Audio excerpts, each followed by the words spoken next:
Bismillah, Alhamdulillah, wassalatu wassalamu ala rasulillah, amma ba'd. Perkara yang ke-12 di kalangan panduan membina taqwa dalam bulan Ramadan adalah berdoa sepanjang berpuasa. Hadisnya, sabda Nabi SAW, "Thalathu da'awatin mustajabatun la turad. Da'watul walidi wa da'watul saimi wa da'watul musafir." 3 doa yang mustajab tanpa sebarang keraguan. Doa seorang bapa, doa orang berpuasa dan doa orang yang mengembara. Okay, hadis ini riwayat Al-Baihaqi dan merupakan hadis yang sahih menurut Al-Albani.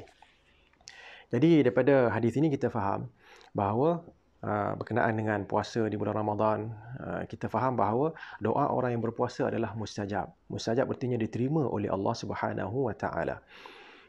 Dan tidak pula disebutkan waktu bila. Kan, jadi secara umumnya da'watus saim, doa orang yang berpuasa ini mustajab bermula daripada mula dia berpuasa, iaitu masuk waktu subuh hinggalah terbenamnya matahari waktu dia berbuka puasa. Okay? Dan kita perlu yakin bahawa doa adalah satu amalan yang menunjukkan seseorang hamba itu benar-benar lemah, di mana dia akan meminta bantuan daripada Allah Subhanahu Wa Taala, yang dia yakin Allah adalah Al-Ghani. Okay? Allah adalah yang maha berkuasa.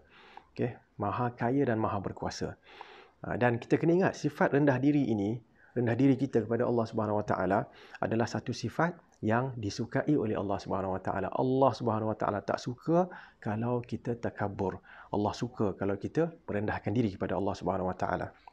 Jadi hadis ini mendidik kita agar berdoa sepanjang masa ketika kita berpuasa. Okey. Dan sebenarnya bila kita merendahkan diri, satu perkara akan wujud dalam, satu sifat akan wujud dalam jiwa kita. Okey. Iaitu apa? Iaitu kita akan merasai kemanisan berdoa. Okey. Kita akan dapat merasai kemanisan berdoa, dan insya-Allah kita akan meneruskan amalan mulia ini pada bulan-bulan lain. Okay.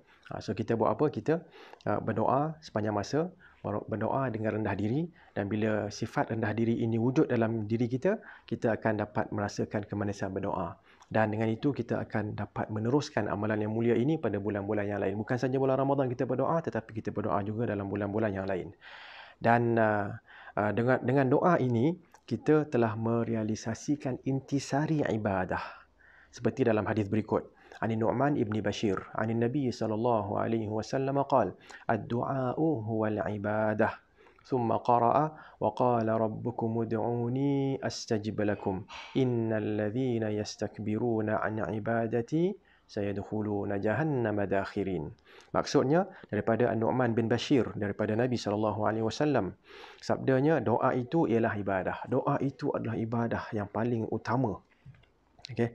Kemudian baginda baca yang bermaksud, dan Tuhanmu berfirman, berdoalah kepadaku, pasti akan ku perkenankan untukmu. Sesungguhnya mereka yang sombong daripada beribadat terhadapku akan masuk neraka Jahannam secara hina.